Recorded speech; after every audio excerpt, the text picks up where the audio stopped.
एक राजा हुए प्रताप भानु। वेद भगवान ने जितने प्रकार के यज्ञ बताए हैं, प्रताप भानु ने एक एक यज्ञ को हजार हजार बार किया।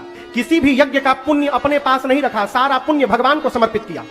इतना धर्मशील राजा, लेकिन जीवन में एक बार एक कपटी मुनि का कुसंग लग गया उसको। कपटी मुनि का कुसंग लगा हो और चेतना बदल गई। राजा को, वो तो कपटी था, पहले का राजा था जिसको प्रताप भानु हरा चुके थे। जान बचाने के लिए साधु बन के जंगल में बैठा था। प्रताप भानु शिकार करते गए, प्यास लगी, उसी के पास पहुंच गए। पहचान नहीं पाया कि ये राजा है, इसको मैं हरा चुका हूं। दाढ़ी जटा बढ़ गई थी, समझ गए कि ये तो मुनि है। अब वो पहचान गई तो प्रताप भानु हमको हराया था।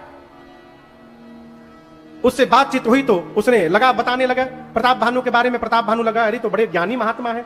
बोले बताओ क्या चाहिए, अब चेतना कैसे बदलती है दर्शन करिए। प्रताप भानु ने कहा, जरा मरण दुख रहित तन समर जितय जनि कोई, एक छत्र रिपुहीन मही राज कल्प सत होई। मैं चाहता हूं जन्म मृत्यु से परे हो जाऊं, इस पूरे धरती पर एक छत्र मेरा साम्राज्य रहे और मैं 100 कल्पों तक राजा बना रहूं। प्रताप भानु बोले संभव है हो, और मुनि बोला संभव है, हो जाएगा। प्रताप भानु कैसे होगा? मुनि बोला, ये 1 लाख ब्राह्मणों को भोजन के लिए निमंत्रण दो। 1 लाख ब्राह्मण भोजन करके जब तुमको आशीर्वाद देंगे, ब्राह्मणों के आशीर्वाद से तुम्हारी मनोकामना पूरी हो जाएगी। लेकिन याद रहे, तुम्हारे भोजन बनाने वाले रसोईया भोजन बनाएंगे तो मुनि प्रसन्न नहीं होंगे। तुम निमंत्रण दो, वेश बदल कर मैं आऊंगा तुम्हारे पुरोहित के रूप में, और सब बताऊंगा। जंगल की बात तुम समझ लेना, पुरोहित जी नहीं है, मुनि आ गए हैं। मैं भोजन बनाऊंगा, वो भोजन तुम कराना, ब्राह्मण प्रसन्न होकर आशीर्वाद देंगे, तुम्हारी मनोकामना पूरी हो जाएगी। निमंत्रण दिया 1 लाख ब्राह्मणों को।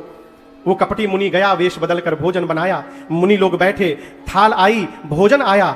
भोजन करने के पहले जब वो हाथ में जल लेकर भोग लगाने के लिए संकल्प करने लगे, उसी समय आकाशवाणी हुई। क्या? सावधान, हे विप्र समाज, आप जो भोजन करने बैठे हैं, उस भोजन में ब्राह्मणों का मांस मिलाया गया है। अरे राम, इतनी सुनने की देरी थी। मुनि महात्मा जो जल लिए थे संकल्प करने के लिए, उसी जल से संकल्प करके प्रताप भानु को शाप दे डाली, जाओ पूरे कुल समेत राक्षस हो जाओ। बेचारा प्रताप भानु तो कांपने लगा। आगे चलकर वही प्रताप भानु रावण बना, उसका छोटा भाई अरिमर्दन कुंभकर्ण बना, और प्रताप भानु का मंत्री धर्मरुचि रावण के सौतेले भाई विभीषण जी बने।